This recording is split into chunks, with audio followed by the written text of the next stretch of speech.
Pada presentasi ini, saya membahas tren digital marketing di Indonesia pada periode 2025 hingga awal 2026. Fokus analisis saya berada pada sektor e-commerce, khususnya social commerce atau discovery commerce, yaitu kondisi ketika konsumen menemukan produk dari konten seperti video pendek dan live streaming. Bukan hanya dari pencarian biasa. Teknik utama yang saya pilih adalah penggunaan AI dalam digital marketing, terutama untuk personalisasi pelanggan dan percepatan layanan karena AI semakin kuat memengaruhi cara konsumen menemukan informasi, mengambil keputusan, dan melakukan pembelian. Tujuan dan ruang lingkup presentasi ini adalah menjelaskan kondisi digital marketing Indonesia dengan mengambil sektor e-commerce sebagai contoh yang relevan dan dekat dengan aktivitas masyarakat. Setelah itu, saya memilih satu tren spesifik, yaitu AI dalam digital marketing. Lalu menganalisisnya menggunakan konsep customer journey, digital funnel, content marketing, dan data.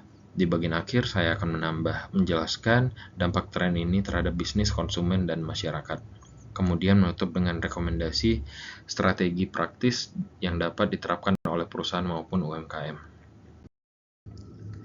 Kondisi digital marketing saat ini di Indonesia semakin bergerak ke arah konten sebagai mesin transaksi. Dalam e-commerce modern, konsumen seringkali tidak memulai dari kebutuhan yang sudah jelas, melainkan dari aktivitas melihat konten, mengikuti tren, dan terpengaruh rekomendasi kreator atau komunitas. Karena itu, proses pemasaran berubah. Brand tidak hanya bersaing di harga dan diskon, tetapi bersaing pada relevansi, kepercayaan, serta kemampuan menghadirkan produk yang tepat pada momen yang tepat. Inilah sebabnya discovery commerce berkembang, karena konten menjadi pintu masuk utama ke funnel pembelian. Peristiwa terkini yang pertama, Ramadan 2005, belanja saat sahur. Salah satu contoh peristiwa yang menunjukkan perubahan perilaku konsumen yaitu tren Ramadan 2005 ketika media melaporkan bahwa transaksi belanja saat sahur meningkat tajam, bahkan disebut naik sekitar 10 kali lipat pada pekan pertama Ramadan untuk platform tertentunya. Ini menarik karena menegaskan bahwa pola belanja menjadi semakin konstekstual. Konsumen tidak hanya berbelanja di jam normal, tetapi pada waktu yang terkait rutinitas dan emosi seperti sahur. Dalam digital marketing, kondisi seperti ini menunjukkan pentingnya strategi berbasis momen, yaitu mengatur konten, live notifikasi, dan promosi agar hadir tepat ketika intensi membeli muncul. Peristiwa kedua, pada periode yang sama, media juga melaporkan adanya pertumbuhan penjual yang signifikan. Misalnya meningkat sekitar 40% menjelang hingga pekan pertama Ramadan, serta tingginya jumlah pengguna yang mengakses fitur konten belanja seperti video shop atau iklan. Dari sisi marketing, ini berarti ada dua hal yang terjadi bersamaan. Jumlah penjual dan produk semakin banyak, sementara perhatian pengguna juga semakin besar. Tantangannya adalah kompetisi untuk mendapatkan perhatian relevan semakin ketat, sehingga brand perlu strategi yang bukan sekedar tampil, tetapi mampu dipersonalisasi agar konten dan produk benar-benar cocok dengan minat pengguna yang berbeda-beda. Pertama yang saya pilih adalah penggunaan AI dalam digital marketing, khususnya untuk personalisasi pelanggan dan otomasi layanan. AI berperan besar dalam membantu platform maupun brand memahami pola perilaku konsumen, lalu mengubahnya menjadi rekomendasi konten dan produk yang lebih tepat. Selain itu, AI juga digunakan dalam bentuk chatbot atau otomasi chat customer service untuk menjawab pertanyaan yang berulang secara cepat, sehingga mengurangi hambatan saat konsumen berada pada tahap pertimbangan. Penguatan tren ini juga didorong oleh meningkatnya kedekatan masyarakat dengan teknologi AI. Data dari media menunjukkan bahwa penggunaan aplikasi AI di Indonesia meningkat sangat besar pada 2005, baik dari sisi durasi pemakaian maupun jumlah unduhannya. Ini menandakan konsumen semakin terbiasa dengan pengalaman dibantu AI dalam mencari informasi dan mengambil keputusan. Akibatnya, ekspektasi konsumen terhadap layanan dan pemasaran juga menjadi lebih cepat, personal, dan responsif. Cara kerja AI di e-commerce, jika disederhanakan, AI bekerja melalui 3 tahap. Pertama, sistem mengumpulkan sinyal perilaku pengguna, misalnya konten yang tonton, produk yang diklik, barang yang dimasukkan ke keranjang, reward pembelian, pertanyaan di chat, serta kebiasaan waktu akses. Kedua, sinyal ini diolah oleh model rekomendasi atau model prediksi minat yang memperkirakan apa yang kemungkinan besar relevan untuk pengguna tertentu. Ketiga, hasilnya diwujudkan dalam tindakan marketing yang nyata seperti urutan feed yang personal, rekomendasi produk, retargeting, iklan yang lebih tepat, bundling penawaran, sampai respon otomatis dari chatbot. Dengan mekanisme itu, AI membantu digital marketing menjadi lebih one-to-one.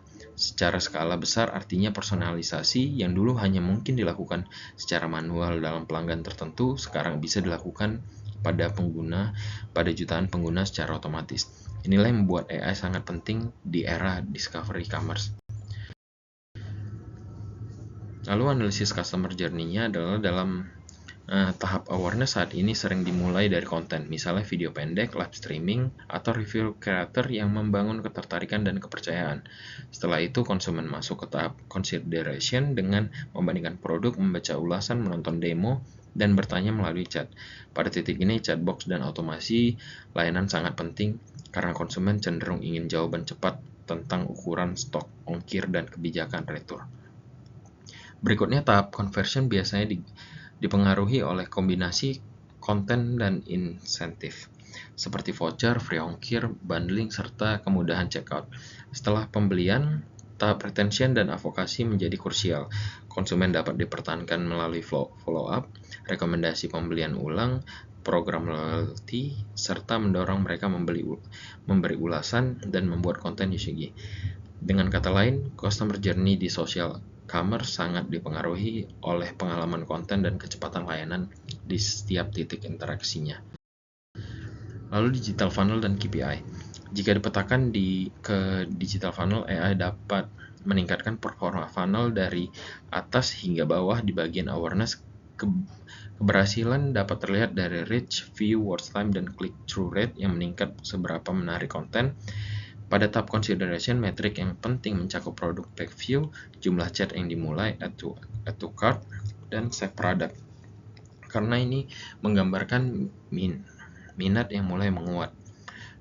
Pada tahap conversion, indikator utamanya adalah conversion rate, nilai transaksi rata-rata atau AOV, serta efisiensi biaya seperti CPA atau CAC.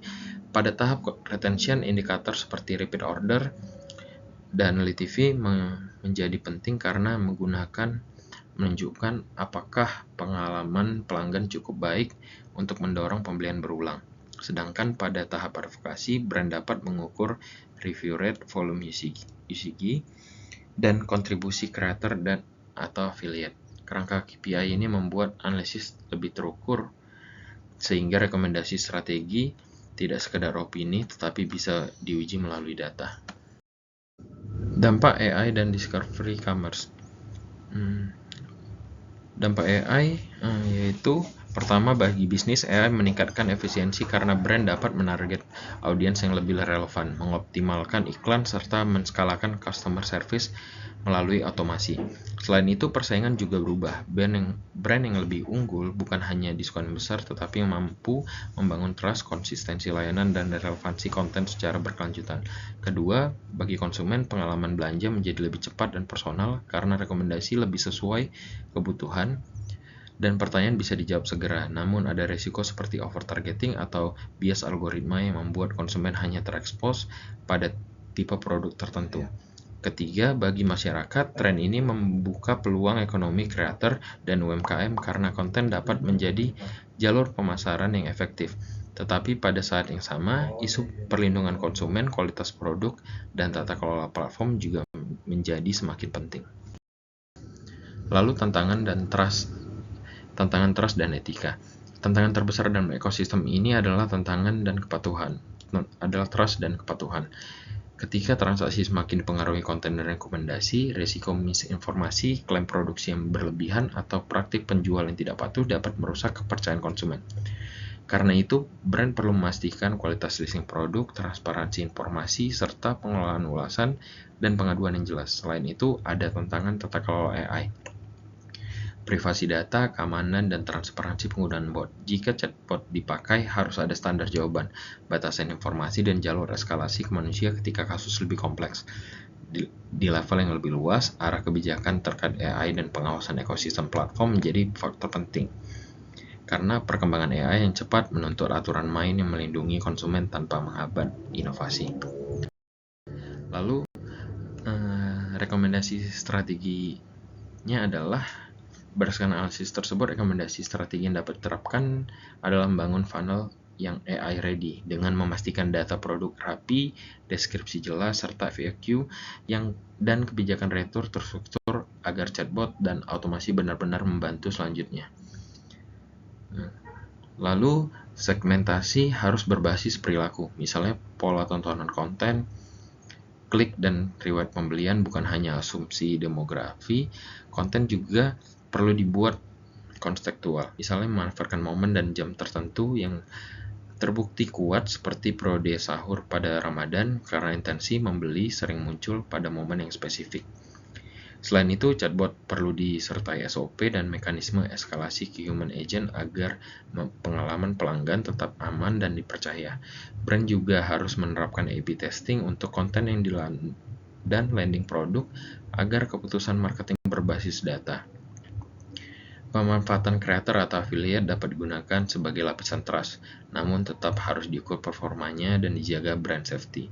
Terakhir, tata kelola AI harus diperhatikan, khususnya privasi data, transparansi, dan kepatuhan, karena keberhasilan digital marketing jangka panjang pada akhirnya ditentukan oleh kepercayaan. Baik, sekian dari saya. Terima kasih.